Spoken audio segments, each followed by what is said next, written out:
Kailangan mo ba ng picture na professional ang datingan? O yung tipong naka-formal attire o di kaya nakasuot? Yung disenteng datingan ika nga ng picture? Kung oo, sigurado ako tamang-tama sa iyo ang video na to. Pero bago tayo mag-start, pasok, intro!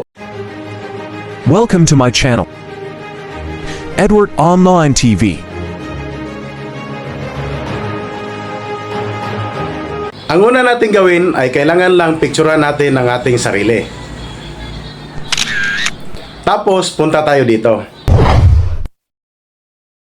I-type lang po natin guys sa ating Google ang cutout.pro. Tapos once na lalabas na po yung cutout.pro, i-tap lang po natin. Then after natin matap, ito na po yung kalalabasan. Then ang next step, i-tap po natin yung tatlong dash. So after mo yan matap, i-tap mo naman ulit itong login or sign up. So tap. Then dito, pwede kang mag-sign up or pwede mong gamitin ang yung Gmail. So i-tap lang po yung Gmail. And then dito, pagkatapos mong maka-login, i-tap mo naman ulit itong product. And next naman sa product ay kailangan nating pindutin dito sa baba ang AI editing.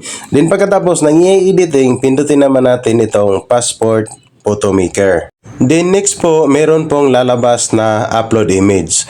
So itap lang po natin yan para mapunta tayo sa ating gallery.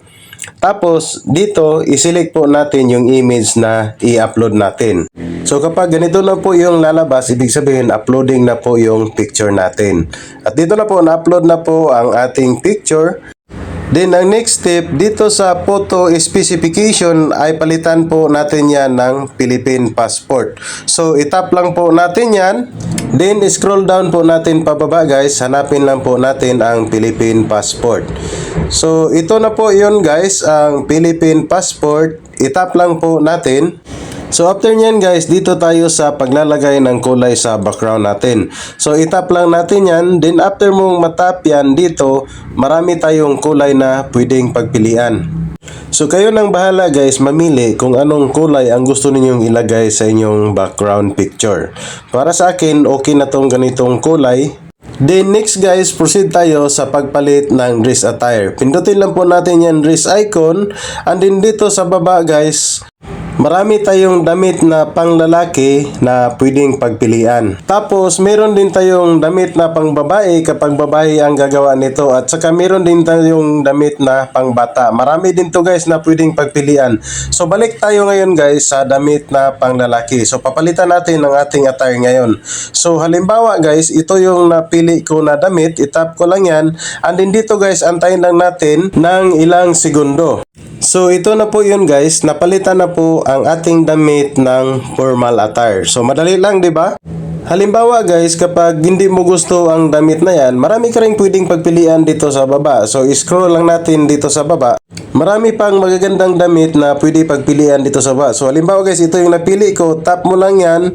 And then ito na po yung bagong attire ko ngayon. Then after nyan guys, pindutin lang po natin itong done dito sa gilid. Then after mapindot yung done, pindutin yung download. Tapos kita nyo dito sa taas guys na downloading na po ang ating file at napakabilis lang po mag-download. Ayan po nakalagay file downloaded. So yun lang po guys, maraming salamat. At kung bago ka lang sa channel ko or napasyal ka lang dito, huwag kalimutang pindutin ang subscribe button. At kung may mga suggestion kayo or katanungan, huwag kalimutang i-comment sa baba. Thank you for watching and God bless. Thanks for watching, Edward Online TV.